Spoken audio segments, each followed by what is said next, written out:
ခုကျွန်တော်တို့ကကျွန်တော်ဒီဟာဟာတာရာကီမော့စ်အလုပ်လုပ်တည်ဆိုခံကြတော့ဘောနော်အဲဆိုကျွန်တော်ဒီဟာလေးဘယ်လိုရေးလဲဆိုရှေ့ကလူလေးကိုအရင်ရေးမယ်ပြီးဒီလိုလေးလာမယ်ဒီလိုလေးလာမယ်အခုအောက်ကနေလေးကိုရေးမယ်ပြီးဒီဘွားနေလာ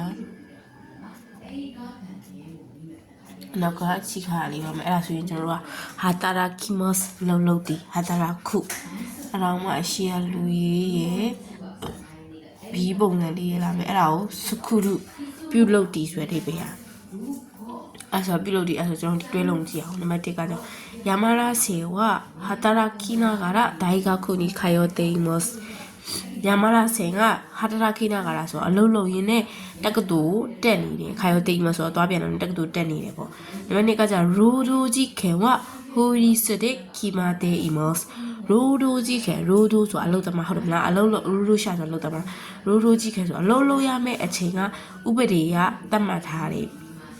တော့ကျွန်တော်မိုရာတာအီချီကိုတဲ့ဂျာမူကိုစခရီမတ်တာမိုရာတာဆိုလက်ခံရရှိခဲ့တဲ့အီချီကိုစတော်ဘေရီဒီကို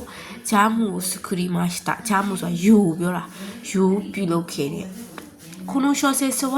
ယူမေနာဆာကာကခါခီမတ်တာရှော့ဆက်ဆိုဝတ္ထုဒီဝတ္ထုကယူမေနာဆိုနာမည်ကြီးတော့ဆာကာဆိုစာရေးဆရာကရေးခဲ့ပါတယ်။အဲ့တော့တက်ခီကဝါရခုတဲ့စကုမိုတိုကဆိုရာချီမာဆေတန်ခီဆိုတာရာဒီဥရုတွေကဆိုးဝါးပြီးတော့မှစကုမိုဆိုကောက်ပဲသီးနယ်တွေကမကြည့်ထွားဘူးဆို